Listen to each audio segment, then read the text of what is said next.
박서준은 넓은 아파트 안에서 마치 덫에 걸린 짐승처럼 서성거렸다. 침대 위에는 여행 가방이 활짝 펼쳐져 있었고 그 주위로는 셔츠, 정장, 구두, 서류철 같은 물건들이 혼란스럽게 쌓여 있었다. 그는 옷장에서 넥타이를 마구잡이로 꺼내 가방에 던져 넣다가 다시 서재 책상으로 돌아가 서랍을 뒤지고 또다시 욕실로 달려갔다. 내 면도기는 어디 갔지? 그는 거울이 달린 수납장 문을 활짝 열며 중얼거렸다. 최수연은 침실 문가에 서서 어깨를 문설주에 기댄 채 가만히 서 있었다.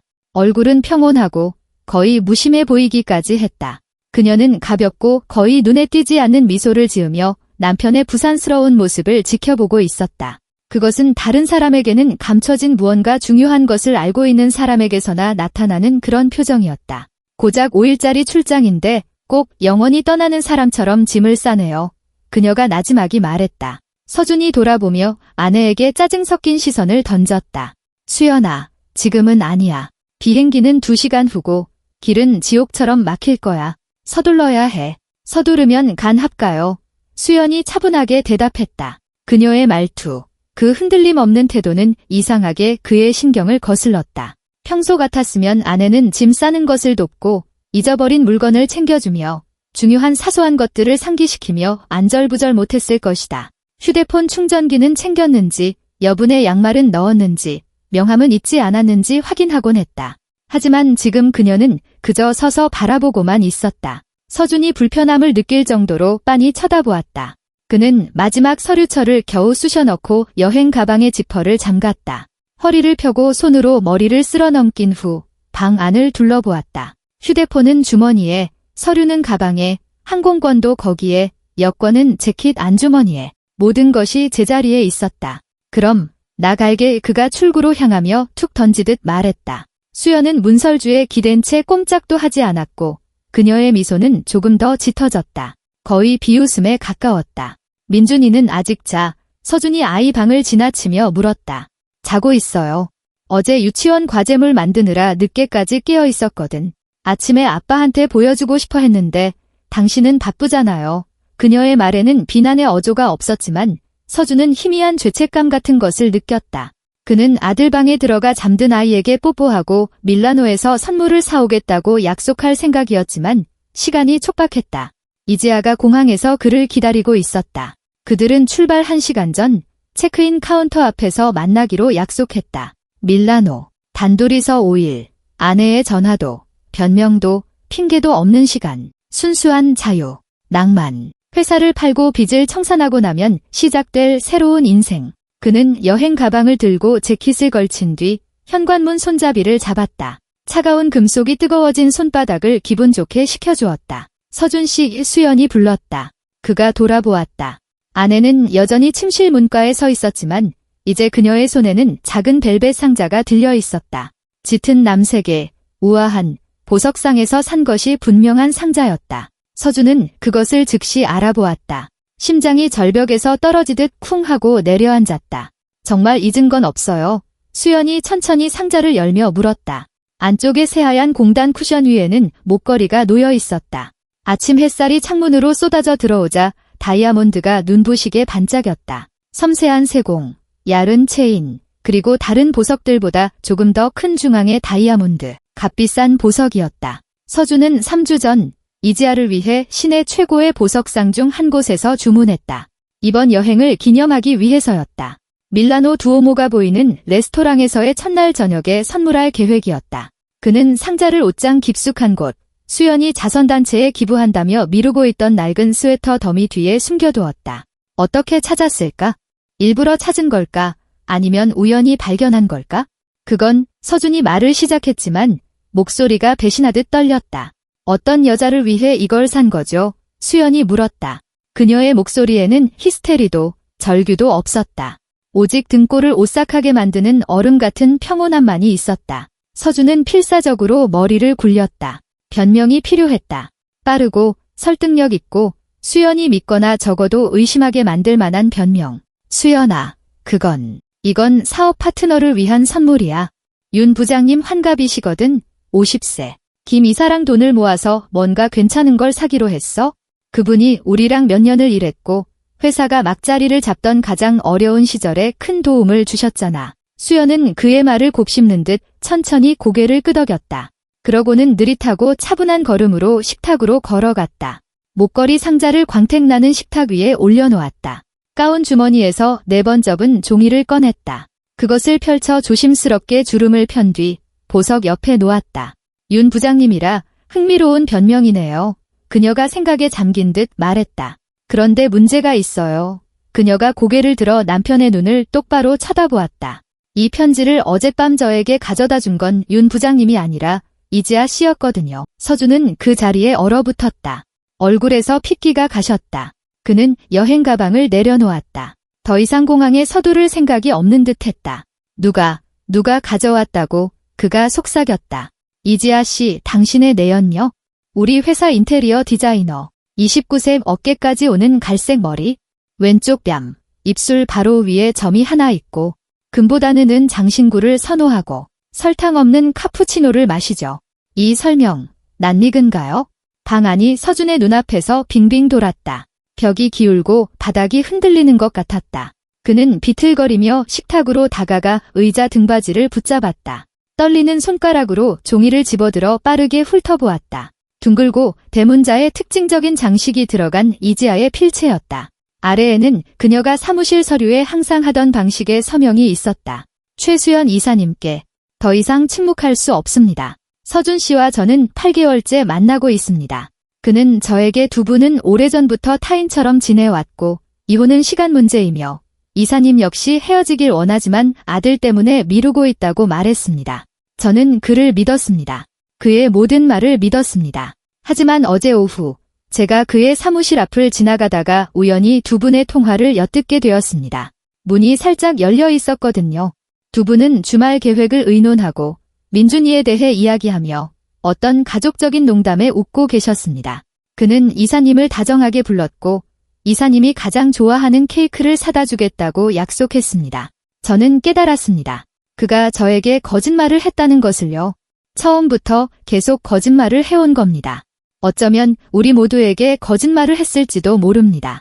저는 이사님의 가정을 파괴하고 싶지 않습니다. 아이에게 상처를 주는 그런 여자가 되고 싶지 않습니다. 모든 것에 대해 저를 용서해 주세요.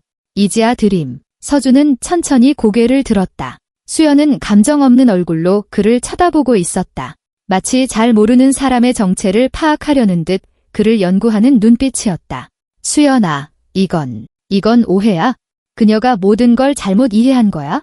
우린 그냥, 그만. 수연이 그의 말을 끊었다. 제발, 또 다른 거짓말을 지어내지 마. 당신이 어떻게든 빠져나가려고 발버둥 치는 걸 들을 힘이 없어. 그건 우리 둘 모두에게 굴욕적인 일이야. 그녀는 거실에 있는 수납장으로 다가가 끈이 달린 두꺼운 회색 서류철을 꺼냈다. 끈을 풀고 서류철을 열었다. 안에는 색깔 있는 견출지로 구분된 서류 뭉치가 깔끔하게 정리되어 있었다. 하지만 이게 전부가 아니에요. 그녀가 식탁으로 돌아오며 말했다. 목걸이와 내연녀 이야기는 맛보기에 불과해요. 박서준 씨, 이제 당신은 내 진짜 선물을 받게 될 거예요. 내가 지난 3주 동안 당신을 위해 준비한 선물 말이죠. 서준은 최면에 걸린 듯 그녀의 움직임을 쫓았다. 수연은 서류들을 식탁 위에 하나씩 올려놓기 시작했다. 마치 카드놀이를 하듯 깔끔하고 체계적으로. 주식회사 드림 파트너스를 윤상철이라는 사람에게 매각하는 계약서 초안이네요. 그녀가 가느다란 손가락으로 첫 장을 가리키며 말했다. 거래 가격은 32억 원, 우리 회사의 실질적인 자산 가치, 고객 기반, 시장에서의 명성을 고려하면 최소 절반 이하로 후려친 금액이죠. 계약 체결일은 10월 12일로 예정되어 있었네요. 즉, 모레. 당신이 밀라노에서 이지아 씨와 즐거운 시간을 보내는 동안 당신의 신복이 여기서 모든 걸 처리할 계획이었군요. 서준은 입술을 떨며 침묵했다. 하지만 가장 흥미로운 건 바로 이거예요. 수연이 다음 서류를 꺼내며 말을 이었다. 회사에 대한 내 지분 50%를 처분할 수 있는 위임장. 이지아 씨 이름으로 되어 있고 내 서명이 되어 있는 것처럼 꾸며져 있네요. 그런데 이 서명, 위조된 거예요. 그것도 꽤 조잡하게. 참고로 말하자면 아마 당신과 이지아 씨는 거래가 완료되고 돈이 역외 계좌로 빠져나갈 때까지 내가 아무것도 눈치채지 못할 거라고 계산했겠죠. 서준은 입을 벌렸지만 한마디도 할 수 없었다. 혀가 입천장에 달라붙은 것 같았다. 다음은 수연이 흔들림 없이 말을 이었고 그녀의 목소리에는 강철 같은 차가움이 묻어났다. 지난 4개월간의 회사법인 계좌 거래 내역서. 여기 마커로 표시된 부분은 총 8억 6천만 원에 달하는 이체 내역들이에요. 지출 명목은 컨설팅 용역, 특수 장비 임대, 법률 자문 등등. 그럴듯하고 탄탄하게 들리죠. 하지만 이 돈을 받은 회사들은 모두 유령 회사, 즉 페이퍼 컴퍼니예요. 차명으로 등록되어 있고 첫 거래 한 달 전에 계좌가 개설되었다가 돈을 받은 후 일주일 내로 폐쇄됐어요. 돈은 여러 중개인을 거쳐 인출되고 현금화됐고요. 그녀는 마지막 서류, 호텔 예약 사이트에서 출력한 컬러 인쇄물을 내려놓았다. 그리고 마지막으로 밀라노 호텔 예약 확인서, 그랜드 호텔 두오모, 고성급, 대성당이 보이는 스위트룸, 2인 5박. 체크인은 현지 시간으로 오늘 밤 11시. 투숙객 이름은 박서준, 그리고 이지아. 조식 포함. 내일 저녁에는 촛불을 켠 로맨틱 디너도 예약되어 있네요. 무겁고 짓누르는 듯한 귀가 울리는 침묵이 아파트에 내려앉았다. 욕실 어딘가에서 수도꼭지에서 물방울이 떨어지는 소리가 들렸다. 서준이 잠그는 것을 잊은 모양이었다. 창밖에서는 자동차 경적 소리와 마당에서 개 짖는 소리가 들렸다. 평범한 아침의 소리들이었지만 지금은 귀를 찢을 듯이 크게 들렸다. 서준은 의자에 주저앉았다. 다리에 힘이 풀리고 두 손은 힘없이 식탁 위로 떨어졌다. 당신은 우리 둘이 동등한 소유주인 회사를 팔려고 했어요. 수연이 조용히 말했다. 하지만 모든 단어는 또렷했다. 우리가 5년 동안 함께 일군 회사, 우리 가족을 먹여 살리고 우리 아들에게 교육을 제공하고 그 아이와 우리의 미래를 보장해줄 그 회사를 말이에요. 당신은 유령 회사를 통해 돈을 빼돌리고 내 서명을 위조해서 내연녀와 함께 떠날 생각이었던 거죠. 나와 민준이를 아무것도 없이 버려두고 법적으로 이런 매각은 나의 공증된 동의 없이는 불가능해요. 그래서 당신은 범죄를 저지르기로 결심한 거고요. 서명 위조, 특정 경제범죄 가중처벌 등에 관한 법률 위반, 형사처벌 대상이에요. 최대 6년의 징역형에 처해질 수 있죠. 서준은 두 손으로 얼굴을 감쌌다. 손가락이 관자놀이를 파고들었다. 난 그러려고 한 게 아니야? 당신이 생각하는 그런 게 아니라고. 그런 게 아니라고요. 수연이 테이블 모서리에 걸터앉아 미간을 찌푸렸다. 그럼 설명해봐요. 제발 사업 파트너나 환갑 같은 새로운 이야기는 집어치우고. 그런 건 하나로 충분하니까. 서준이 고개를 들었다. 눈은 충혈되었고 이마에는 굵은 땀방울이 맺혀 있었다. 그는 손바닥으로 이마를 닦고 깊은 한숨을 내쉬었다. 수연아, 나한테 빚이 있었어. 아주 큰 빚. 2년 전에 도박에 손을 댔어. 파트너들이랑 포커를 치기 시작했지. 처음엔 소액으로 시작했는데 판돈이 점점 커졌어. 돈을 잃고 만회하려고 애쓰다가 그 사람들한테 돈을 빌렸어. 빚은 눈덩이처럼 불어났고 그들이 나를 협박하기 시작했어. 아주 심각하게. 유치원에 있는 민준이 사진을 보여주고 당신 동선을 찍어서 보내왔어. 어떻게 빠져나와야 할지 몰랐어. 회사를 파는 게 빚을 갚고 살아남을 유일한 방법처럼 보였어. 그리고 그 구원의 방법에는 이지아 씨가 포함되어 있었군요. 두오모가 보이는 밀라노의 로맨틱한 호텔에서 말이죠. 수연이 차갑게 물었다. 서준은 새로운 변명을 생각해내려 애썼다. 모든 걸 깨끗하게 정리하고 새로 시작하고 싶었어. 멀리 떠나서 빚을 갚고 그리고 다른 삶을 살아보려고. 이지아 씨는 빚에 대해선 몰랐겠죠?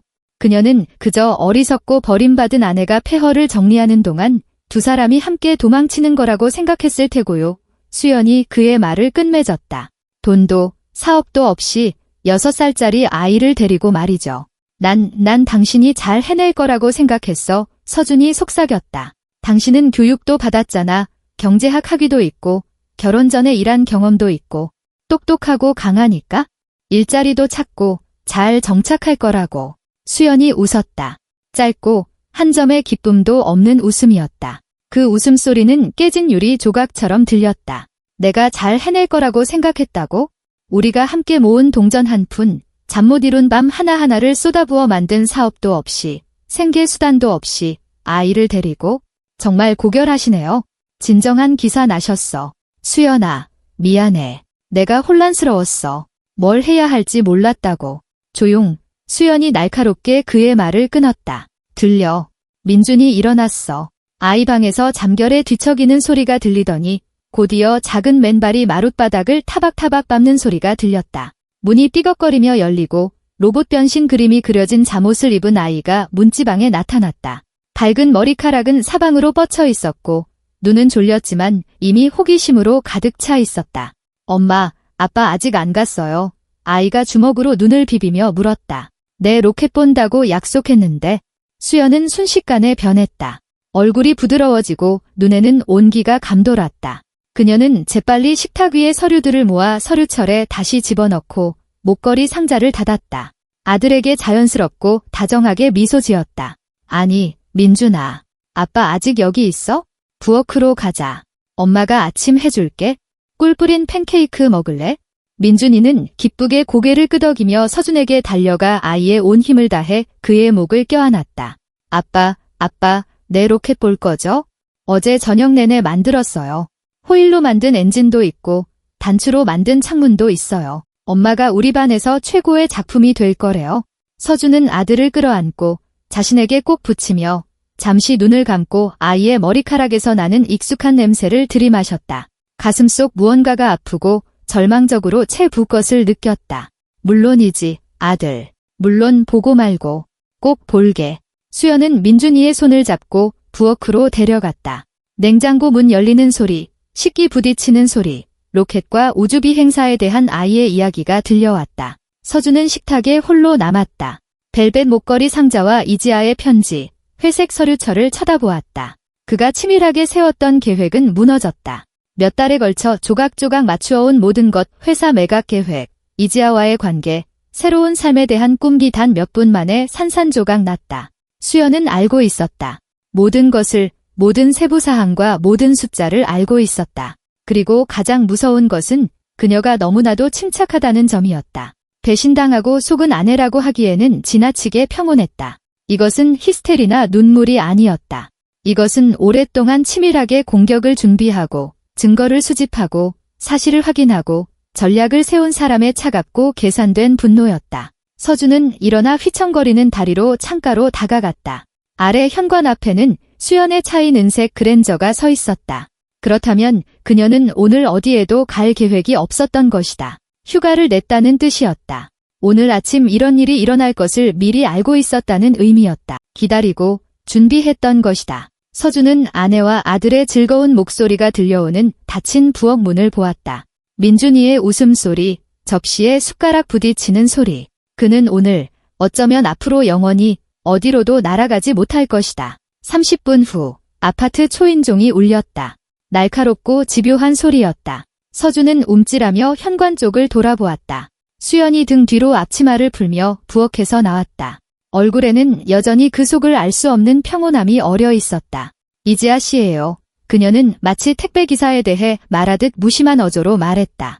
내가 아침 9시에 오라고 했어요. 서준은 얼어붙었다.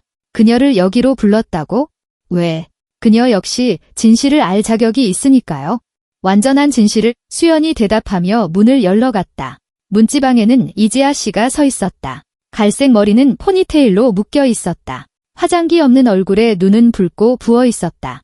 밤새 울었던 것이 분명했다. 손으로는 가방끈을 초조하게 구기고 있었다. 그녀의 시선은 수연과 아내의 등 뒤에 나타난 서준 사이를 오갔다. 들어오세요. 이지아 씨. 수연이 정중하게 말하며 옆으로 비켜섰다. 신발 벗고 편히 계세요. 이지아는 마치 포식자의 우리에 들어가는 것처럼 불안하게 문지방을 넘었다. 신발을 벗고 거실로 들어가 소파 가장자리에 앉아 두 손으로 무릎을 감쌌다. 서준은 창가에 서서 그녀의 눈을 차마 쳐다볼 수 없었다. 왜 저를 부르셨는지 이해가 안 가네요. 이지아가 조용히 말했다. 편지도 썼고 모든 걸 설명했어요. 저는 더 이상 그러지 않을 거란 거 알아요. 수연이 그녀의 말을 자르며 맞은편 안락의자에 앉았다. 하지만 이 이야기와 완전히 작별하기 전에 보여주고 싶은 게 좀 있어요. 그녀는 그 회색 서류철을 꺼내 열고 몇 장의 서류를 꺼내 이지아에게 건넸다. 이건 드림 파트너스 회사 매매 계약서 초안이에요. 계약 체결 날짜를 한번 보세요. 이지아는 떨리는 손가락으로 서류를 받아들고 내용을 훑어보았다. 그녀의 눈썹이 놀라움으로 치켜 올라갔다. 10월 12일, 모레잖아요. 하지만 서준 씨는 시장이 안정되면 반년 후에나 매각을 계획하고 있다고 말했는데 박서준 씨는 많은 말을 했죠. 수연이 차분하게 말했다. 이제 이 위임장을 보세요. 이지아는 두 번째 서류를 받아들고 자신의 이름을 읽자 얼굴이 창백해졌다. 이건 최수연 이사님의 회사 지분 처분에 대한 위임장이잖아요. 제 이름으로. 하지만 전 한 번도 아무것도 서명한 적 없어요. 전혀 몰랐어요. 알아요. 수연이 고개를 끄덕였다. 여기에 있는 제 서명도 위조된 거예요. 박서준 씨는 당신을 통해 제 이름으로 매각을 진행할 계획이었어요. 당신은 자기도 모르는 사이에 바지 사장이 될 뻔한 거죠. 그리고 이 사기극이 드러났을 때 책임을 져야 할 사람은 당신이었을 거고요. 특정경제범죄 가중처벌. 아시죠? 이지아는 서류를 든 채 손을 떨었다. 서준 씨, 이게 사실이에요. 그녀가 마침내 그에게 시선을 돌리며 물었다. 날 이용할 생각이었어요. 서준은 창밖을 보며 침묵했다. 어깨는 축 처졌고 두 손은 바지 주머니에 쑤셔 넣어져 있었다. 대답해요. 수연이 냉혹하게 요구했다. 그녀는 알 권리가 있으니까. 난 당신이 다치길 원하지 않았어. 서준이 목이 쉰 소리로 겨우 짠했다. 계획은 달랐어. 조사가 시작되기 전에 내가 모든 걸 해결해야 했어. 계획이 달랐다고 수연이 비웃으며 되풀이했다. 이지아 씨, 그가 우리 사이는 오래전에 끝났다고 말했을 때 믿었나요? 우리 결혼이 껍데기뿐인 형식이라고 했을 때요? 이지아는 다시 차오르는 눈물을 닦으며 고개를 끄덕였다. 그는 오직 민준이 때문에 한 아파트에 살 뿐이고 각방을 쓰고 두 분 사이에는 오래전에 아무것도 남지 않았다고 했어요. 오직 사업 파트너십과 부모로서의 의무뿐이라고. 이혼은 몇 달 안에 할 문제고 단지 재산 분할을 제대로 처리해야 한다고요. 우리는 한 침대에서 자요. 수연이 나지막이 말했다. 불과 3일 전에도 그는 아무 이유 없이 내게 꽃을 선물했어요. 지난주에는 온 가족이 서울숲에 가서 자전거를 타고 피크닉을 했고요. 그저께 저녁에는 민준이가 잠든 동안 소파에 껴안고 앉아 영화를 봤어요. 박서준 씨는 바로 어제 아침 식사 때도 내게 다정한 애칭을 불렀어요. 이지아는 두 손으로 얼굴을 가렸다. 어깨가 소리 없는 흐느낌으로 떨렸다. 그는 당신도 속인 거예요. 이지아 씨의 수연이 말을 이었다. 당신은 그냥 또 한 명일 뿐이에요. 처음도 아니고 내가 이걸 막지 않았다면 마지막도 아니었을 거라고 생각해요. 처음이 아니라는 게 무슨 말이에요? 이지아가 흐느끼며 눈물 젖은 얼굴을 들었다. 수연은 일어나 책장으로 다가가 야은 서류철을 꺼내 돌아와서 이지아 앞에 잡지 테이블 위에 놓았다. 1년 전에는 우리 사무실의 행정 직원이었던 김아린 씨가 있었어요. 서준 씨는 그녀와 4개월을 만났죠. 그녀 역시 내가 그들의 관계를 알고 심지어 지지한다고 믿었어요.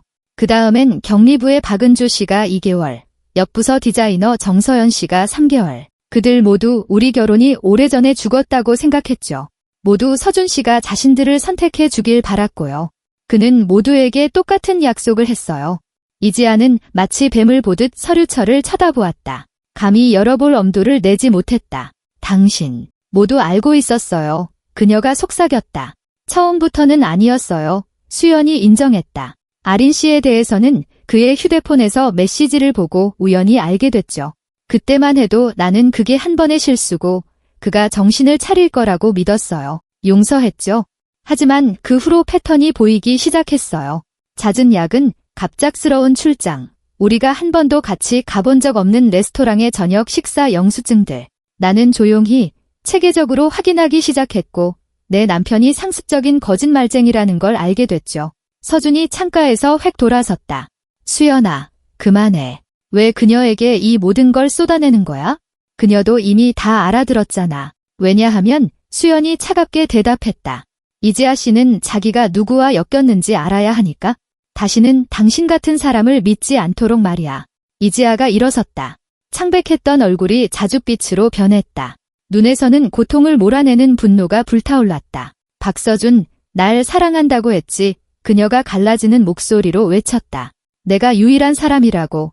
아내 이후로 이렇게까지 누군가를 사랑한 적 없다고 맹세했잖아. 우리가 함께 떠나서 새로운 삶을 시작할 거라고. 나는 믿었어. 얼마든지 기다릴 준비가 되어 있었다고. 지아 씨, 나는. 닥쳐. 그녀가 격렬하게 그의 말을 끊었다. 당신은 거짓말쟁이야. 날 이용했어. 다른 여자들을 버렸던 것처럼 날 똑같이 버릴 생각이었던 거야? 그런데 나는 너 때문에 다른 남자, 날 진심으로 사랑해준 정상적이고 정직한 남자의 청혼을 거절했어. 널 기다리느라 그 사람을 지옥으로 보내버렸다고. 그녀의 목소리에는 너무나 큰 고통이 담겨 있어 수연조차 순간 마음이 약해졌다. 이지아 씨, 당신은 젊고 아름답고 재능도 있어요. 그녀가 조금 더 부드럽게 말했다. 당신 앞에는 창창한 미래가 있어요. 이번 교훈은 쓰겠지만 유용할 거예요. 빈 약속을 믿지 않고 말을 행동으로 확인하는 법을 배우게 될 테니까요.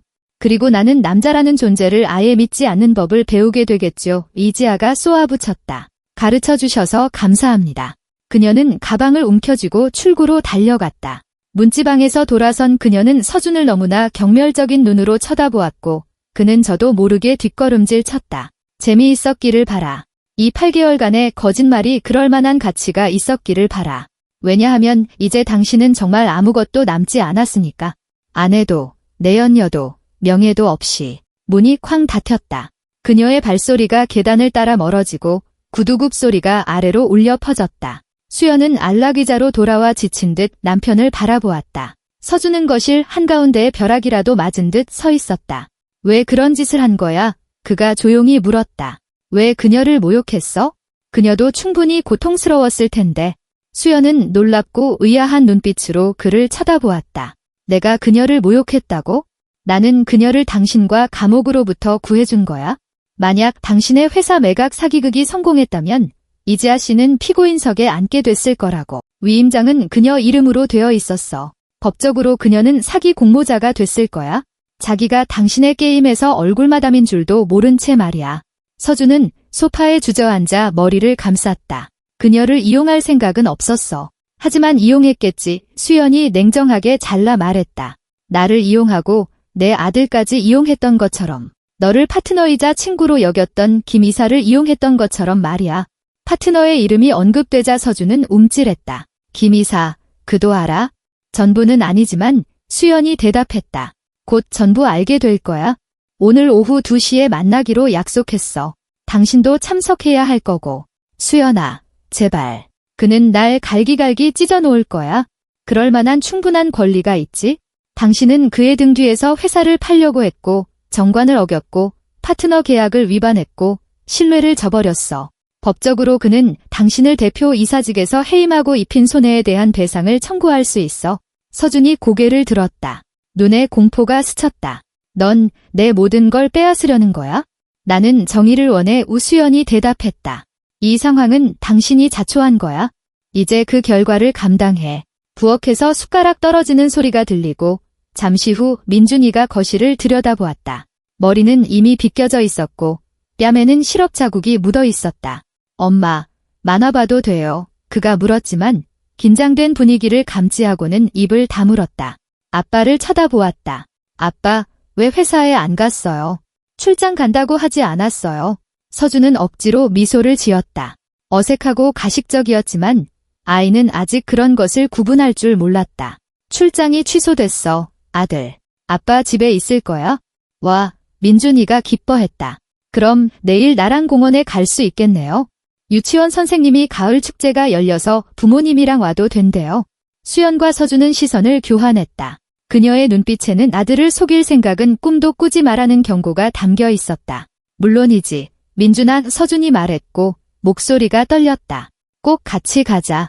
아이는 기쁘게 총총거리며 만화를 보러 부엌으로 돌아갔다. 내일이면 당신은 더 이상 여기 살지 않을 거예요. 아들이 문 뒤로 사라지자 수연이 조용히 말했다. 당신이 집을 나갔으면 좋겠어.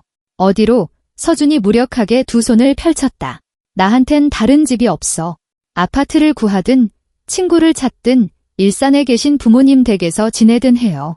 난 상관없어. 하지만 이 집에는 더 이상 당신 자리가 없어. 수연아, 제발 우리 얘기 좀 하자. 어쩌면 아니 이 그녀가 잘라 말했다. 우리는 아무것도 할 수 없어. 당신은 돌이킬 수 없는 선을 넘었어. 당신은 단순히 나를 배신한 게 아니야. 당신은 내가 당신과 함께 만들어온 모든 것을 빼앗으려 했어.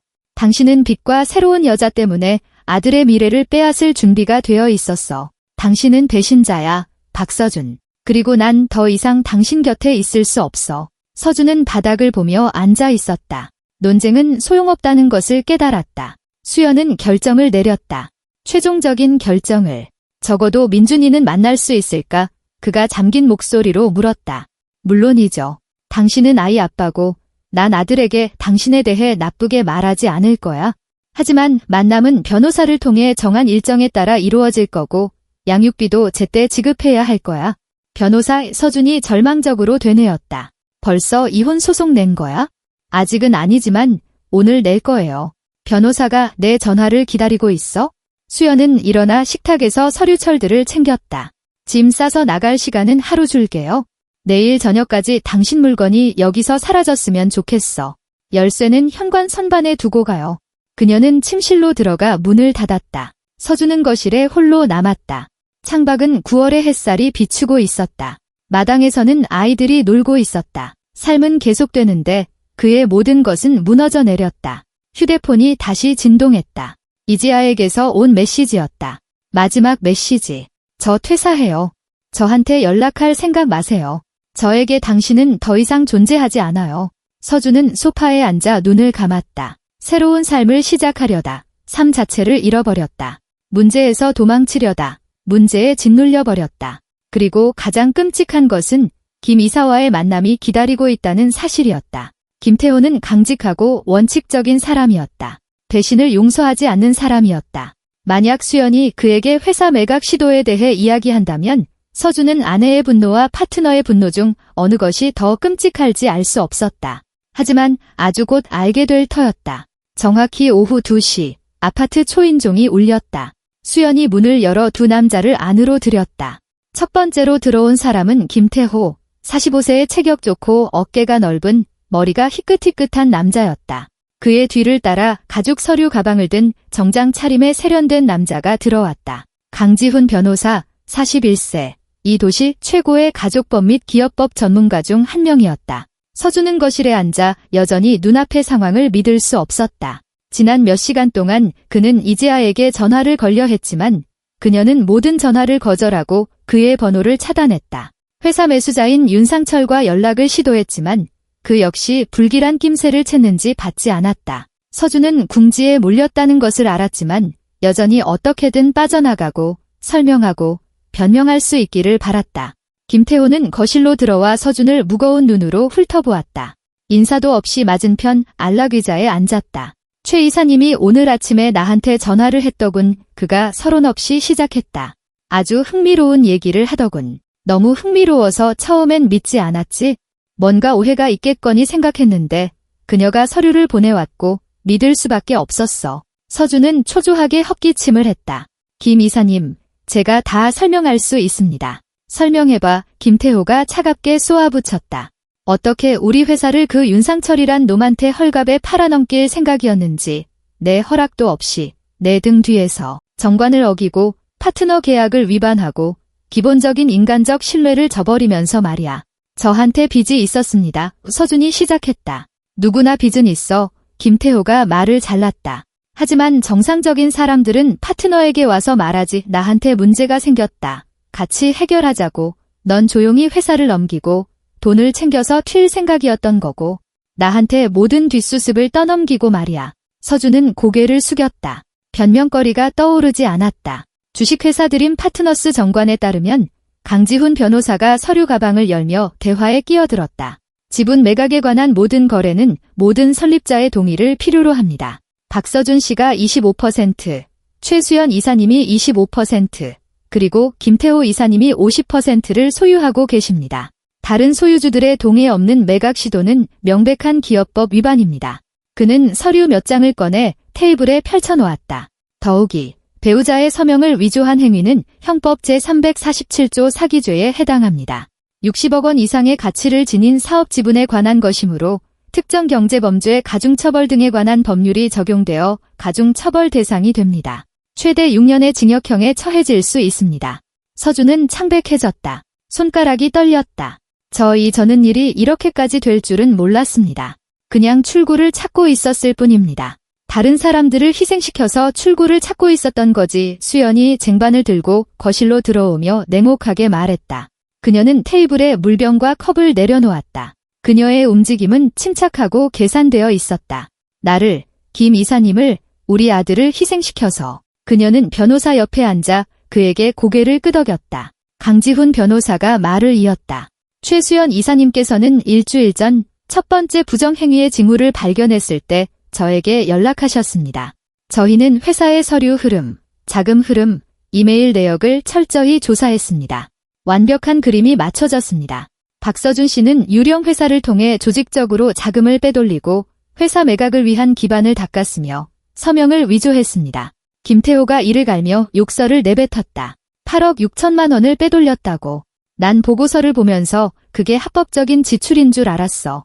합법적인 것처럼 위장되어 있었습니다. 강지훈 변호사가 확인했다. 컨설팅 용역, 임대, 기술 유지 보수 등 하지만 돈을 받은 회사들은 모두 페이퍼 컴퍼니였습니다.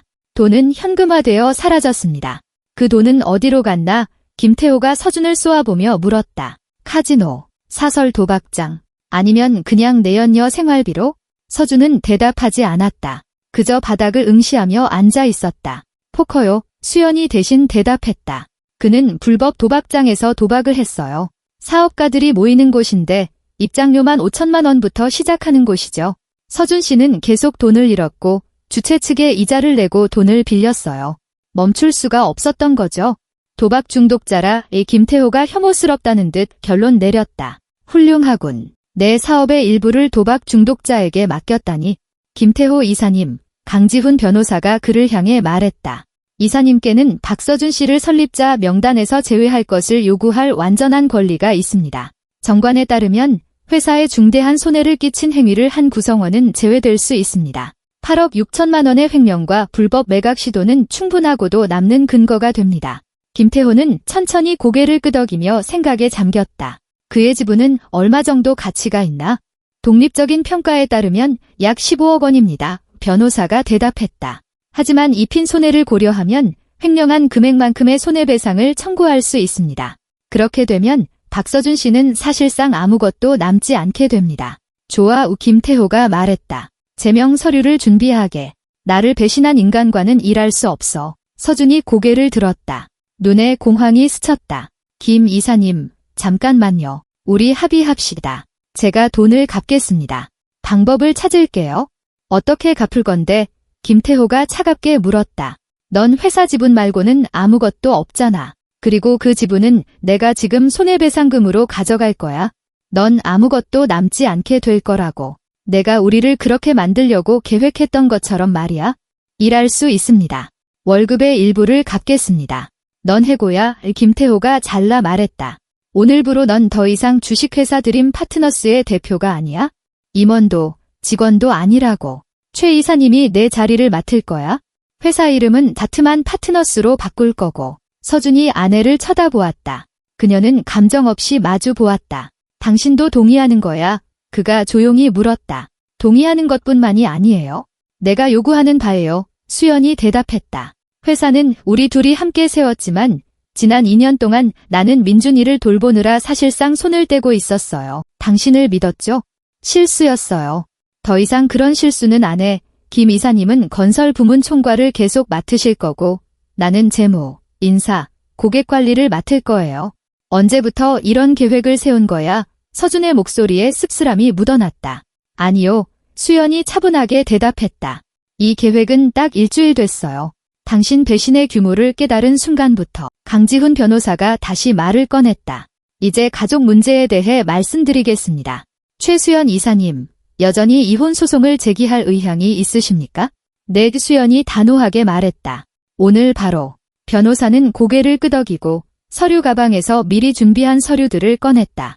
이혼 소장 초안은 준비되어 있습니다. 사유는 외도와 더 이상의 공동생활 불가능입니다.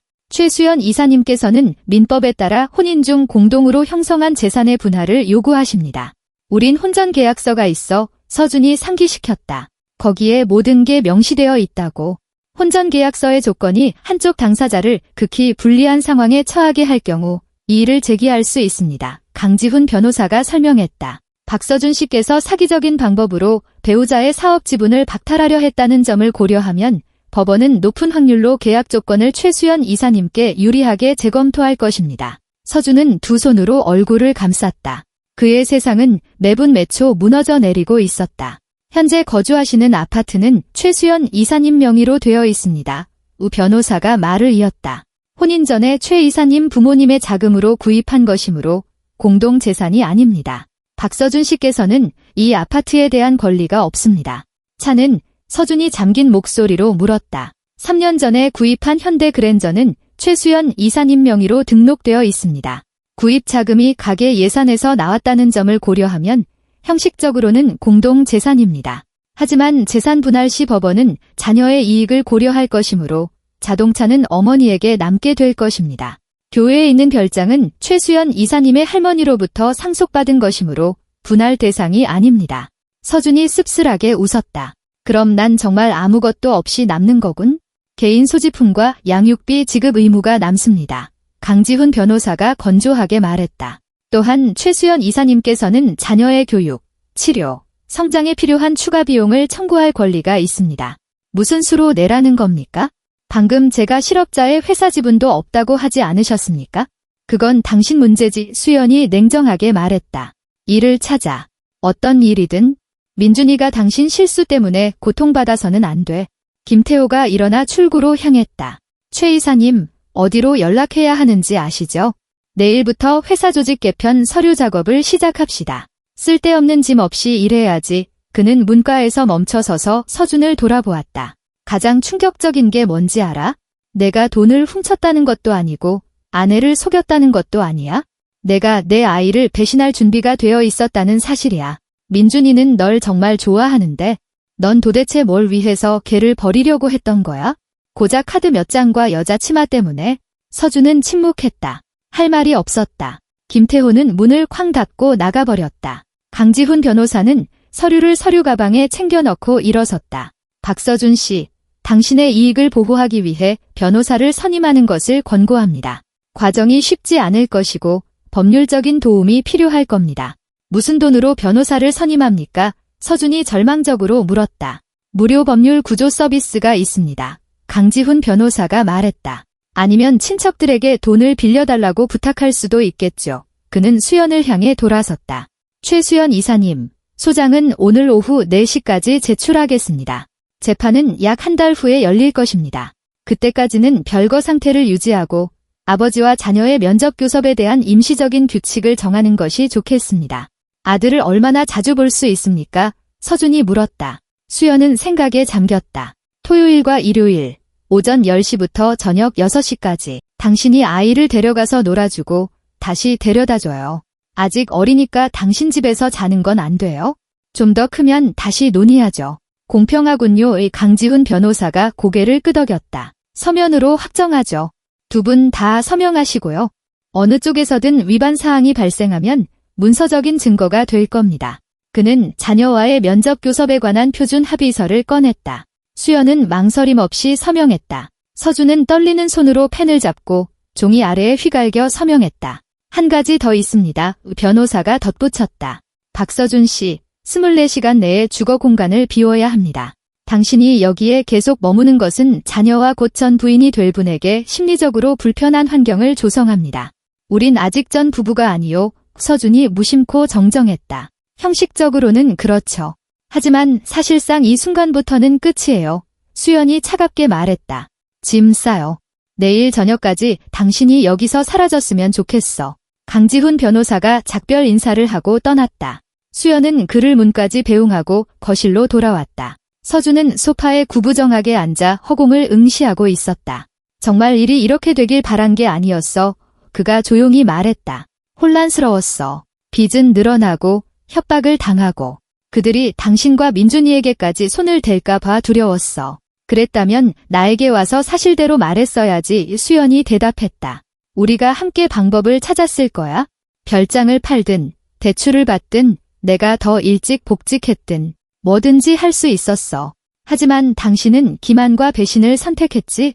그리고 그건 당신의 선택이야. 박서준. 날 절대 용서하지 않겠지? 수연은 창밖을 보며 잠시 침묵했다. 외도는 용서할 준비가 되어 있었어. 아프지만 사람은 실수하고 약해질 수 있으니까. 하지만 우리 아들의 미래를 빼앗으려 한 시도는 용서할 수 없어. 당신은 그를 아무런 수단도, 안정도, 곁에 있는 아빠도 없이 내버려 둘 생각이었어. 그건 약점이 아니야, 박서준. 그건 순수한 이기심이야. 그녀가 그를 향해 돌아섰다. 가서 짐 싸. 이민준이가 유치원에서 돌아오기 전에 시간이 얼마 없어. 아이가 당신이 여행 가방을 들고 나가는 걸 보게 하고 싶지 않아. 긴 출장을 갔다고 말할게. 그러고 나서 아빠가 따로 살게 될 거라고 차차 설명할 거야. 서준은 일어나 침실로 터벅터벅 걸어가 옷장에서 커다란 체크문의 가방을 꺼내 옷을 담기 시작했다. 모든 물건이 무언가를 떠올리게 했다. 수연에게 청혼할 때 입었던 셔츠, 민준이가 태어났을 때 입었던 정장, 작년 새해에 그녀가 선물해준 스웨터. 수연이 침실로 들어와 말없이 서랍에서 그의 서류들을 꺼내 별도의 봉투에 담았다. 어디로 갈 거예요? 그녀가 물었다. 부모님 댁으로. 일산에. 거기서 하룻밤 자고 월세방을 알아볼 거야. 수연은 고개를 끄덕였다. 민준이와의 만남을 방해하지는 않겠지만 일정을 지키고 술 취해서 오지 마어. 단 한 번이라도 당신이 취한 모습을 보면 법원 판결이 날 때까지 만남을 중단시킬 거야. 나 술 안 마셔? 서준이 반박했다. 지금은. 하지만 사람이 무너졌을 때 어떻게 반응하는지 알아. 그렇게 되지 마. 30분 후 서준은 현관에 불룩한 가방과 봉투들을 들고 서 있었다. 수연이 그에게 그녀의 부모님 차고에 있던 낡은 소나타의 열쇠를 건넸다. 이 차 가져가요. 타고 다닐 게 필요할 테니 나중에 돌려줘. 서준은 열쇠를 받아 주먹에 꽉 쥐었다. 고마워. 별 말씀을. 그는 계단으로 나와 돌아보았다. 수연아, 나. 안녕히 가세요. 박서준 씨의 그녀가 말하고는 문을 닫았다. 자물쇠가 철컥하는 소리가 마치 판결처럼 들렸다. 서준은 부모님 댁의 낡은 소파에 앉아 오래된 누수로 생긴 노란 얼룩이 진 천장을 바라보고 있었다. 창밖은 어두워지고 있었다. 10월의 저녁은 일찍 찾아왔다. 어머니는 부엌에서 분주하게 김치찌개를 끓이며 기운 없는 아들을 먹이려 애썼다. 아버지는 옆방에서 텔레비전 앞에 앉아 침묵했다. 그는 아무것도 묻지 않았고 서준은 그 침묵에 감사했다. 휴대폰이 진동했다. 모르는 번호로부터 온 메시지였다. 서준은 메시지를 여러 내용을 훑어보고는 온몸이 차가워졌다. 박서준, 너 우리한테 12억 4천만 원 빚졌어. 이게 원금이야. 거기에 4개월치 이자까지. 2주 안에 돈 갚을 시간 준다. 아니면 얘기가 달라질 거야. 내 부모님 좌표랑 아들 유치원 주소, 우리한테 다 있어. 손이 떨렸다. 서준은 메시지를 다시 읽었다. 잘못 받기를, 실수이기를 바라며. 12억, 어디서 그런 돈이? 그는 8억 정도 빚진 것으로 기억했지만 이자는 매주 눈덩이처럼 불어났다. 불법 도박장 운영자들은 농담을 하지 않았다. 그곳에서는 진지한 사람들이 놀았고 갚지 않은 빚은 잔인하게 처벌받았다. 그는 윤상철, 회사 매각을 약속했던 바로 그 매수자에게 전화를 걸었다. 긴 신호음, 끊김. 서준은 다시 시도했다. 또 끊겼다. 세 번째 시도에 상대방이 받았다. 박서준, 다시는 전화하지 마. 윤상철의 쉰 목소리가 들렸다. 거래는 파토났어. 내 마누라가 다 알았더군. 서류는 무효야. 난 이 범죄에 엮이고 싶지 않아. 다른 데서 돈 구해. 윤 사장님, 잠깐만요. 우리가 어떻게든 다른 방법으로. 없어. 내 번호 잊어버려. 뚱 끊기는 소리. 서준은 절망감에 휴대폰을 소파에 던져버렸다. 마지막 희망이 산산조각 났다. 회사를 팔 수도 없었다. 그는 설립자 명단에서 제명되었다. 돈도 없었고 직장도 없었다. 빚은 다모클레스의 검처럼 머리 위를 맴돌았다. 다음 날 아침 서준은 주식회사 드림 파트너스 사무실로 향했다. 공식적으로는 해고되었지만 경리부에서는 아직 서류 처리를 하지 않았다. 김 이사와 이야기해서 유예 기간을 얻거나 회사에 대한 채무 상환 계획을 제안할 희미한 희망이 남아 있었다. 그는 비즈니스 센터 3층으로 올라가 회사 로고가 붙은 유리문을 밀었다. 안내 데스크에는 새로운 비서가 앉아 있었다. 서준이 처음 보는 젊은 여성이었다. 안녕하세요. 박서준입니다. 김태호 이사님을 뵈러 왔습니다. 여직원은 컴퓨터를 보더니 미간을 찌푸렸다. 김태호 이사님은 회의 중이십니다. 약속은 하셨나요? 아니요. 하지만 제가 전 대표였습니다. 급한 일입니다. 잠시만요. 그녀는 수화기를 들고 내선 번호를 눌렀다. 김 이사님, 박서준 씨가 오셨습니다. 급한 일이라고 하시네요. 네, 알겠습니다. 그녀는 수화기를 내려놓고 어색한 표정으로 서준을 보았다. 김 이사님께서 만나지 않겠다고 전하라고 하셨습니다. 모든 문의는 변호사를 통해서만 하라고 하셨습니다. 서준은 화가 치밀었다. 5분이면 됩니다. 딱 5분만요. 죄송하지만 들여보낼 수 없습니다. 경영진의 지시가 있었습니다. 그 순간 수연이 사무실에서 나왔다. 비즈니스 정장 차림의 머리는 단정하게 묶고 서류철을 겨드랑이에 끼고 있었다. 그녀는 침착하고 자신감 넘쳐 보였다. 서준을 보고 멈춰 섰다. 여기서 뭐 하는 거예요? 김 이사랑 얘기 좀 해야겠어? 제발, 수연아, 중요한 일이야. 당신이 해야 할 말은 그저께 다 할 수 있었어. 지금은 너무 늦었어. 나한테 문제가 생겼어. 빚 때문에 협박당하고 있다고. 수연은 한숨을 쉬었다. 박서준, 그건 당신 문제야. 당신이 자초한 일이라고. 우리가 그걸 해결해 줄 수도 없고 그럴 생각도 없어. 그들이 민준이를 위협해 서준이 절박하게 내뱉었다. 걔 유치원 주소를 안다고 메시지를 보냈어. 수연의 얼굴이 돌처럼 굳었다. 누가 정확히 위협하는데? 포커 클럽 사람들. 내가 12억을 빚졌어. 2주 안에 갚지 않으면? 수연이 가까이 다가섰다. 목소리가 얼음장처럼 차가워졌다. 만약 내 빚 때문에 내 아들 머리카락 한 올이라도 다치면 내가 직접 내가 최고 형량으로 감옥에 가도록 만들 거야. 알았어. 서준은 초조하게 고개를 끄덕였다. 민준이가 다치는 건 원치 않아. 그럼 갚을 방법을 찾아. 뭘 팔든, 친구에게 빌리든, 대출을 받든, 뭐든지 해. 하지만 내 문제는 우리에게서 멀리 떨어뜨려 놔. 그녀는 돌아서서 다시 사무실로 들어갔다. 문이 쿵 소리를 내며 닫혔다. 서준은 동정적인 시선을 보내는 비서 아래 안내 데스크에 서 있었다. 다음 며칠은 악몽으로 변했다. 서준은 아는 사람들에게 전화를 걸어 돈을 빌려달라고 애원했다. 어떤 사람은 즉시 거절했고 어떤 사람은 생각해보겠다고 하고는 사라졌다. 오랜 친구들은 갑자기 바빠졌고 전화를 받지 않았다. 그의 해고와 이혼에 대한 소문은 빠르게 퍼졌다. 도시의 비즈니스 커뮤니티는 좁았다. 그는 일자리를 구하려고 몇몇 영업관리자나 부서장 직책에 지원했다. 2번의 면접에서는 그의 성을 듣자마자 정중하게 거절당했다. 그의 평판은 망가졌다. 김태호는 해고 이유를 숨기지 않았다. 좁은 업계에서는 모두가 드림 파트너스의 박서준이 파트너들을 속이고 등 뒤에서 회사를 팔려 했다는 것을 알았다. 일주일 후 서준은 도시 외곽의 초라한 원룸 아파트를 얻었다. 벽지는 벗겨지고 낡은 가구에서는 곰팡이 냄새가 났다. 그는 유일한 침대에 누워 금이간 천장을 바라보며 어떻게 인생이 이 지경까지 왔는지 생각했다. 토요일 아침 그는 민준이를 데리러 갔다. 수연이 빌려준 낡은 소나타를 타고 집에 도착했다. 아이는 새 재킷을 입고 현관에서 기쁘게 뛰쳐나왔다. 아빠, 오셨어요. 서준은 아들을 끌어안고 자신에게 꼭 붙였다. 이 모든 지옥 속에서 유일하게 밝은 빛이었다. 물론이지, 왔지. 어디 가고 싶어? 공원이요. 범퍼카 새로 생겼대요. 그들은 공원으로 갔다. 서준은 놀이기구 표와 아이스크림, 솜사탕을 샀다. 마지막 남은 돈이 아들에게 쓰이고 있었지만 그는 개의치 않았다. 민준이는 웃고 회전 목마를 타고 유치원과 새로운 친구들, 과제물에 대해 이야기했다. 아빠, 언제 집에 돌아와요? 아이가 아이스크림을 핥으며 물었다. 엄마는 아빠가 긴 출장 갔다고 했는데 벌써 일주일이나 여기 계시잖아요. 서준은 뭐라고 대답해야 할지 몰랐다. 아들 앞에 쪼그려 앉아 믿음 가득한 눈을 들여다보았다. 민준아, 아빠는 이제 따로 살 거야. 하지만 매주 토요일하고 일요일에 올게. 우리 같이 산책하고 놀고. 내가 부르면 아빠는 항상 곁에 있을 거야. 아이의 얼굴이 어두워졌다. 엄마랑 싸웠어요. 어른들은 가끔 더 이상 같이 살 수 없게 되기도 해. 하지만 그렇다고 아빠가 너나 엄마를 사랑하지 않게 된 건 아니야? 그냥 그렇게 된 거야? 민준이는 생각에 잠기더니 고개를 끄덕였다. 우리 반 세준이도 엄마랑만 살아요.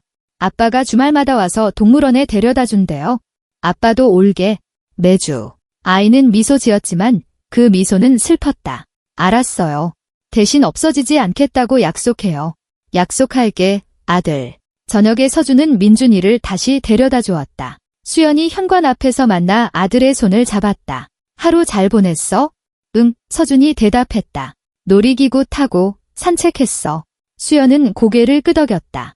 민준아, 위로 올라가렴. 엄마 금방 갈게. 열쇠 있지? 아이는 고개를 끄덕이고 현관으로 달려갔다. 수연은 서준과 단둘이 남았다. 빚은 어떻게 됐어? 그녀가 조용히 물었다. 안 좋아. 돈을 못 구했어. 일주일도 안 남았어. 난 널 도와줄 수 없어. 수연이 단호하게 말했다. 나한텐 그런 돈도 없고 설령 있다 해도 주지 않았을 거야. 내가 자초한 일이니 내가 해결해. 이해해. 그녀는 떠나려다 멈춰섰다. 만약 그 사람들이 정말로 민준이를 위협한다면 경찰에 신고할 거야. 너도 그렇게 할 수 있어? 그들이 처리하게 해. 경찰은 도움이 안 돼. 그 사람들은 그림자 속에서 움직여. 내가 돈을 갚기 전까지는 멈추지 않을 거야. 수연은 침묵했다. 그럼 방법을 찾아. 더 빨리 그녀는 떠났다. 서준은 차에 앉아 핸들에 머리를 기댔다. 출구는 없었다. 전혀 없었다. 다음 날 모르는 번호로 전화가 왔다. 차분하지만 모든 단어의 위협이 서린 남자의 목소리였다. 박서준, 시간은 5일 남았다. 돈 준비해. 돈이 없습니다. 사업도 잃었고 해고당했습니다. 그건 내 문제지. 우린 내게 시간을 줬고 기회도 줬어. 넌 우리 돈을 잃었으니 이제 갚아. 한 달만 더 주십시오. 일자리를 찾아서 분할 상환하겠습니다. 안 돼. 5일. 전액. 아니면 우리가 움직이기 시작할 거다. 뭘 어쩔 건데요? 서준이 속삭였다. 먼저 내 부모님을 찾아가고 그 다음엔 내 아내, 그 다음엔 아들을 찾아갈 거다. 6살짜리 애가 다치는 건 원치 않겠지? 혈관 속에 피가 얼어붙었다. 아이를 건드리지 마세요. 그 애는 아무 잘못도 없습니다. 그럼 갚아. 이따 보자. 박서준. 뚱뚱 끊기는 소리. 서준은 휴대폰을 벽에 던져버렸다. 액정은 깨졌지만 기계는 계속 작동했다. 그는 월세방 한가운데에 무릎을 꿇고 두 손으로 얼굴을 감쌌다. 몇 년 만에 처음으로 울었다. 소리 없이 쓰라리고 절망적으로. 그는 스스로를 함정에 몰아넣었다. 쉬운 돈, 스릴, 새로운 삶을 원하다가 모든 것을 잃었다. 가족, 직장, 평판, 미래. 그리고 이제는 사랑하는 사람들의 목숨까지 위협받고 있었다. 저녁에 그는 수연에게 긴 메시지를 썼다. 수연아, 모든 것에 대해 미안해. 난 바보였고, 이기적이었고, 나쁜 남편이자 아빠였어. 모든 면에서 내가 옳았어. 용서를 구하지도 않고, 내가 용서해 줄 거라고 기대하지도 않아. 그냥 이것만 알아줘. 난 민준이를 내 목숨보다 더 사랑해. 만약 나한테 무슨 일이 생기면 아빠는 항상 그 애를 사랑했다고 전해줘. 내가 최악의 행동을 했을 때조차도 너와 아들을 잘 돌봐. 당신들은 나보다 더 나은 것을 받을 자격이 있어? 수연은 메시지를 읽고 이 모든 날들 동안 처음으로 분노가 아닌 불안을 느꼈다. 그 말들 속에는 작별 인사 같은 것이 담겨 있었다. 그녀는 서준의 번호로 전화를 걸었지만 거절당했다. 다시 시도했지만 전화기는 꺼져 있었다. 그녀는 강지훈 변호사에게 전화했다. 강 변호사님, 서준 씨가 이상한 메시지를 보냈어요. 그가 뭔가 무모한 짓을 할까 봐 두려워요. 어떤 종류의 메시지였습니까? 유서처럼 보였어요. 변호사는 잠시 침묵했다.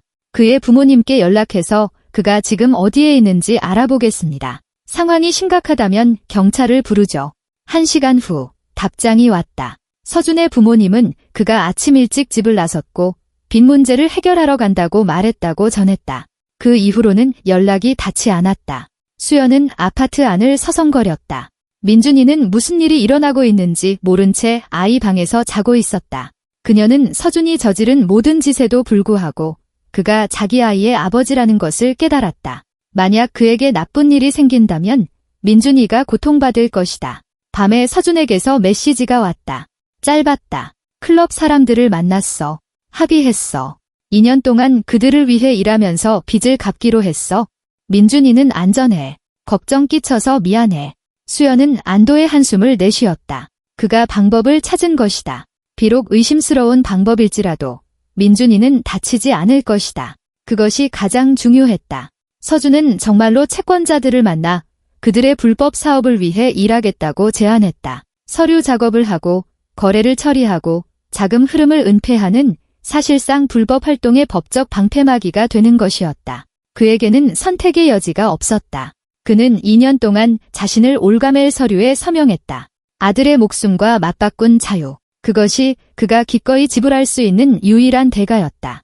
이제 그는 자신이 빚진 사람들을 위해 일했다. 값싼 아파트에 살고 고물 소나타를 몰고 주말마다 아들을 만났다. 그의 삶은 전망 없는 잿빛 존재로 변했다.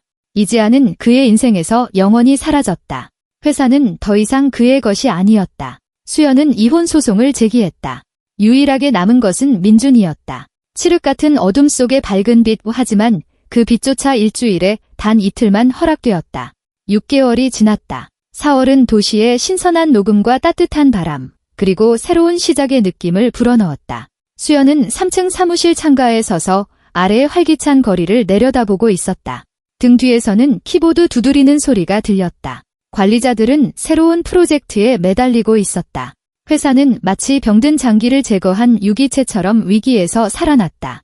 이혼은 1월에 마무리되었다. 재판은 신속하게 진행되었다. 서준은 조건에 이의를 제기하지 않고 모든 서류에 말없이 서명했다.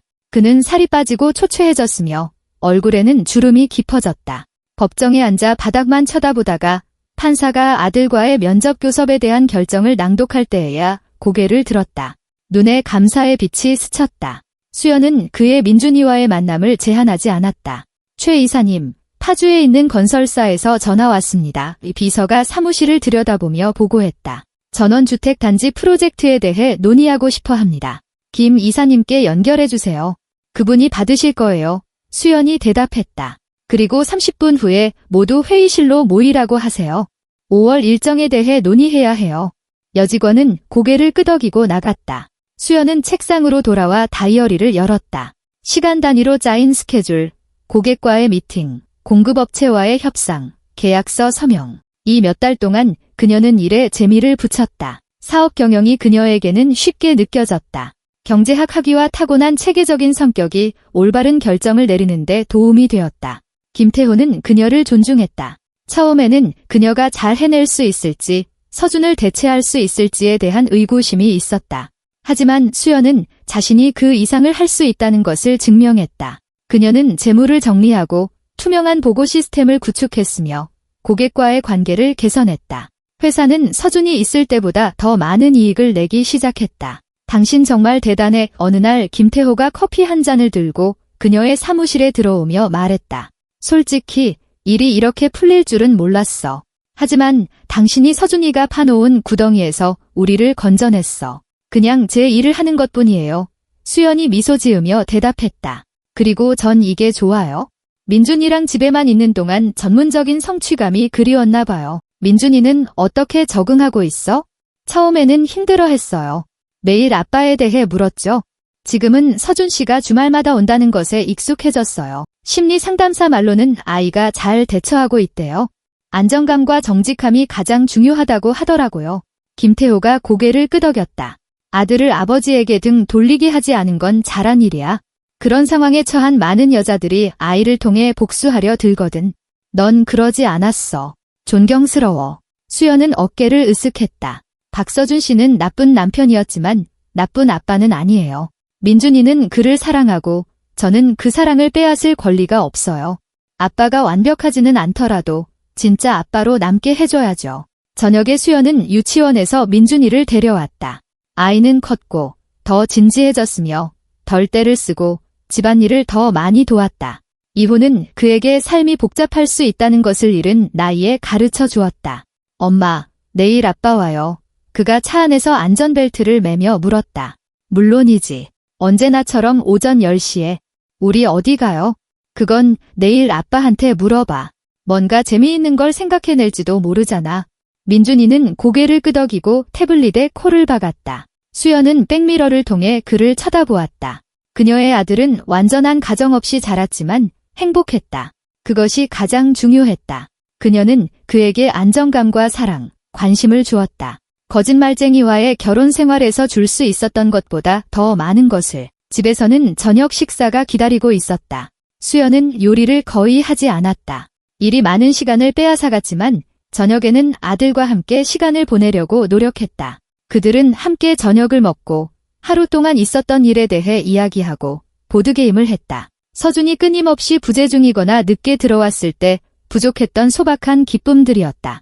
엄마, 행복해요. 갑자기 민준이가 숟가락을 내려놓으며 물었다. 수연은 놀라서 눈썹을 치켜떴다. 왜 그렇게 물어? 세준이가 자기 엄마는 이혼하고 나서 슬퍼한대요. 근데 엄마는 안 슬퍼하잖아요. 그럼 행복한 거죠. 수연은 생각에 잠겼다. 그녀는 행복한가? 이혼한 지 반년이 지났고 고통은 가라앉았다. 상처는 깊숙한 곳 어딘가에 남아 있었지만 속에서 그녀를 갉아먹지는 않았다. 삶은 의미를 찾았다. 1. 아들, 미래에 대한 계획. 있잖아, 민준아. 행복이라는 건 아침에 눈을 떴을 때 오늘이 좋은 날이 될 거라는 걸 아는 거야. 내가 필요한 사람들이 곁에 있고 좋아하는 일이 있을 때, 그리고 엄마는 행복해. 나름대로. 아이는 미소 지었다. 그럼 저도 행복해요. 토요일 아침, 평소처럼 서준이 왔다. 수연은 현관 앞에서 그를 만났다. 그는 지쳐 보였다. 낡은 재킷과 페인트 자국이 묻은 청바지를 입고 있었다. 채권자들을 위한 일은 모든 기력을 앗아갔다. 안녕. 그가 조용히 말했다. 안녕하세요. 민준이 벌써 기다리고 있어요. 준비 다 했고요. 아이가 현관에서 뛰쳐나와 아버지에게 달려들었다. 서준은 아들을 들어 올려 자신에게 꼭 안았다. 잠시 그의 얼굴에 미소가 번졌다. 오랜만에 보는 진심 어린 미소였다. 아빠, 공룡 박물관 가요. 새로운 전시회 한대요. 가자, 아들. 그들은 떠났고 수연은 현관 앞에 서서 그들의 뒷모습을 바라보았다. 서준은 민준이의 손을 잡고 삶의 무게에 짓눌린 듯 구부정하게 걸어가고 있었다. 그가 안쓰러웠을까? 조금은. 하지만 연민이 용서를 의미하지는 않았다. 그는 스스로 그 길을 선택했다. 낮에 강지훈 변호사에게서 전화가 왔다. 최 이사님, 드릴 소식이 있습니다. 박서준 씨가 양육비 액수를 재조정해달라고 법원에 요청했습니다. 어려운 재정 상황을 이유로 들고 있습니다. 그는 꼬박꼬박 내고 있잖아요. 수연이 미간을 찌푸렸다. 네, 하지만 늦어지고 있습니다. 지난 2달 동안 마감일 마지막 날에 돈을 보냈습니다. 낮은 수입 때문이라고 설명하고 있습니다. 그는 일하고 있고 공식적으로는 창고의 짐꾼으로 등록되어 있습니다. 월급은 250만 원 명백히 축소된 금액이죠. 주수입은 서류에 기록되지 않는 현금으로 받는 것으로 의심됩니다. 수연은 한숨을 쉬었다. 어떻게 할까요? 그의 요구를 들어주지 않는 것을 권합니다. 그의 낮은 공식 소득은 그 자신의 결정의 결과입니다. 아이는 합당한 부양을 받을 권리가 있습니다. 알겠습니다. 그렇게 진행해 주세요. 그녀는 전화를 끊었다. 서준은 양육비를 줄이려 하고 있었다. 낼 수 없어서가 아니라 내고 싶지 않아서였다. 이기심은 사라지지 않고 단지 다른 형태를 띄었을 뿐이었다. 저녁에 서준은 민준이를 다시 데려다 주었다. 아이는 행복해하며 공룡과 뼈, 체험형 전시물에 대해 이야기했다. 수연은 듣고 미소 지으며 아들을 아파트로 들여보냈다. 서준이 머뭇거렸다. 수연아, 할 얘기가 있어? 들어요. 그는 망설이다가 겨우 입을 열었다. 내가 양육비 재조정 신청을 했어. 그만큼 내기가 힘들어. 월급은 적고 겨우 먹고 살아. 수연은 그를 차갑게 쳐다보았다. 박서준, 당신은 수십억을 빚진 사람들을 위해 일하고 있어. 내가 모를 거라고 생각해? 당신은 공식적으로 신고하는 것보다 훨씬 더 많이 벌고 있어. 그냥 내기 싫은 것뿐이잖아. 그렇지 않아. 거짓말하지 마. 당신은 내 신뢰를 받을 권리를 잃었어. 법원이 당신이 얼마를 내야 할지 결정할 거야. 그때까지는 정해진 대로 내. 서준은 이를 악물었다. 아직도 나한테 복수하는구나. 나는 우리 아들을 부양하는 거야. 당신에게 그게 복수로 보인다면 그건 당신 문제지. 그녀는 돌아서서 현관으로 들어갔다. 서준은 보도 위에 서 있었다. 자기 자신에 대한 증오가 무력감과 뒤섞였다. 그는 벤치에 주저앉아 담배를 피웠다. 3년 전에 끊었지만 이혼 후에 다시 피우기 시작했다. 삶은 쳇바퀴가 되었다. 채권자들을 위한 일, 월세방, 아들과의 만남, 다시 일, 아무런 전망도, 미래도 없었다. 오직 천천히 줄어드는 빚뿐이었다. 아직 1년 반이나 그런 생활이 남았다. 그는 수연에게 길고 후회로 가득 찬 편지를 썼다. 그녀는 답장하지 않았다. 한 번은 민준이 생일에 택배로 선물을 보냈다. 아들이 오랫동안 원했던 비싼 조립식 장난감이었다. 수연은 선물은 직접 줘, 돈으로 때우려고 하지 마 라는 쪽지와 함께 소포를 돌려보냈다. 서준은 깨달았다. 용서는 영원히 없을 것이라고. 수연은 그녀 인생의 그 장을 닫고 앞으로 나아가고 있었고 그는 과거에 갇혀 자신의 실수를 되새김질하고 있었다. 여름에 수연은 강지훈 변호사와 더 가까워지기 시작했다. 처음에는 법적인 문제를 논의했지만 점차 대화는 사적인 것이 되었다. 그는 회의 후에 그녀를 점심에 초대했고 그들은 강변을 산책하며 책, 영화, 인생에 대해 이야기했다. 강지훈은 똑똑하고 지적인 남자였고 강요하지도 서두르지도 않고 그저 곁에 있어 주었다. 전 새로운 관계를 찾고 있지 않아요. 어느 날 수연이 그와 카페에 앉아 털어놓았다. 알아요. 강지훈이 차분하게 대답했다. 저도 서두르지 않아요. 하지만 이사님과 시간을 보내는 게 즐겁습니다. 그냥 흥미로운 한 사람으로서요. 수연은 미소 지었다. 솔직하시네요. 드문 일이에요. 이사님께서 겪으신 일을 생각하면 거짓말은 가장 필요 없는 것이겠죠? 그들의 관계는 허세나 약속 없이 천천히 자연스럽게 발전했다. 수연은 누군가를 자신의 삶에 들이는 것을 서두르지 않았지만 강지훈은 압박하지 않았다. 그는 그저 필요할 때 곁에서 지지해 주었다. 민준이는 그를 우연히 만났다. 강지훈이 토요일에 수연이 야근할 때 사무실에 들렀다. 아이는 안내 데스크에서 그림을 그리고 있었다. 안녕어. 강지훈이 옆에 앉으며 말했다. 뭘 그리고 있니? 우주선이요. 민준이가 대답했다. 레이저랑 방패도 있어요. 멋지다. 승무원들은 어디 있어? 여기 조종석에요. 보여요. 강지훈은 고개를 끄덕이며 그림을 살펴보았다. 훌륭한 작품인데 미래의 엔지니어가 되겠구나. 민준이는 웃었다. 모르겠어요. 어쩌면요. 수연이 사무실에서 나와 두 사람을 보았다. 가슴속에 따뜻한 무언가가 피어올랐다. 강지훈은 아들과 가식 없이 쉽게 어울렸다. 민준이는 그를 따랐다. 강 변호사님은 엄마 일 도와주시는 분이야. 그녀가 나중에 아들에게 설명했다. 변호사거든. 좋은 사람이에요. 민준이가 물었다. 아주 좋은 분이야. 그럼 됐어요. 가을에 서준은 채권자들을 위한 의무 기간의 절반을 마쳤다. 1년이 지났고 1년이 더 남았다. 그는 정신적으로, 육체적으로, 감정적으로 지쳤다. 매일이 똑같고 잿빛이고 공허하고 무의미했다. 그를 버티게 해주는 유일한 것은 아들과의 만남이었지만 그것마저도 힘들어졌다. 민준이는 자라면서 불편한 질문을 하기 시작했다. 왜 아빠는 이렇게 작은 아파트에 살아요? 왜 자기를 데려가서 재워줄 수 없어요? 왜 항상 슬퍼 보여요? 서준은 어떻게 대답해야 할지 몰랐다. 거짓말하고 싶지 않았고 진실을 말하기는 두려웠다. 그는 그저 아들을 끌어안고 침묵했다. 11월의 어느 날 그는 수연에게 마지막 편지를 썼다. 수연아, 용서를 구하지 않아. 그럴 자격이 없다는 거 알아? 그냥 내가 알아줬으면 좋겠어. 모든 면에서 내가 옳았어. 넌 내가 가족을 끌어들인 그 악몽에서 우리 아들을 구해냈어. 내가 빼앗으려 했던 안정감을 그 애에게 주었지? 그것에 대해 고마워. 나는 내가 받아 마땅한 것을 받았어. 외로움. 그리고 그건 공평해. 너와 민준이를 잘 돌봐. 너희는 행복할 자격이 있어? 수연은 편지를 읽었다. 답장하지는 않았지만 보관했다. 마음속 깊은 곳 어딘가에서 그녀는 서준이 진정으로 자신의 실수를 깨달았다는 것을 알았지만 깨달음이 결과를 되돌리지는 못했다. 그는 가정을 파괴했고 이제 그 짐을 지고 살아가고 있었다. 1년이 지났다. 봄이 다시 돌아왔다. 수연은 아파트 창가에 서서 도시를 바라보고 있었다. 옆에서는 민준이가 숙제를 하며 공책 위에서 끙끙거리고 있었다. 초인종이 울렸다. 수연이 문을 열었다. 문지방에는 튤립 꽃다발과 가게에서 사온 봉투들을 든 강지훈이 서 있었다. 들어가도 될까요? 그가 미소 지었다. 물론이죠. 그들은 셋이서 저녁을 먹었다. 이제 초등학생이 된 민준이는 학교 이야기를 늘어놓았고 강지훈의 농담에 웃었다. 수연은 그들을 보며 이것이 서준과의 결혼 생활에서는 없었던 것이라는 걸 깨달았다. 정직함, 평온함, 존중, 모든 것을 태워버리는 열정적인 사랑이 아니라 쌓아가는 신뢰의 사랑이었다. 저녁 식사 후 강지훈은 상을 치우고 설거지를 도왔다.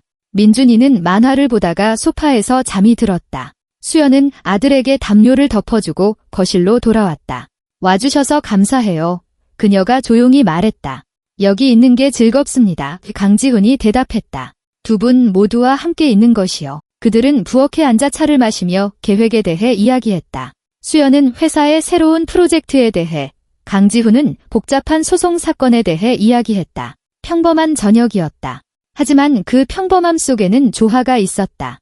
그리고 도시의 다른 한쪽 끝 어딘가에서 서준은 어두운 월세방에 앉아 창밖을 보고 있었다. 내일 또 출근이다.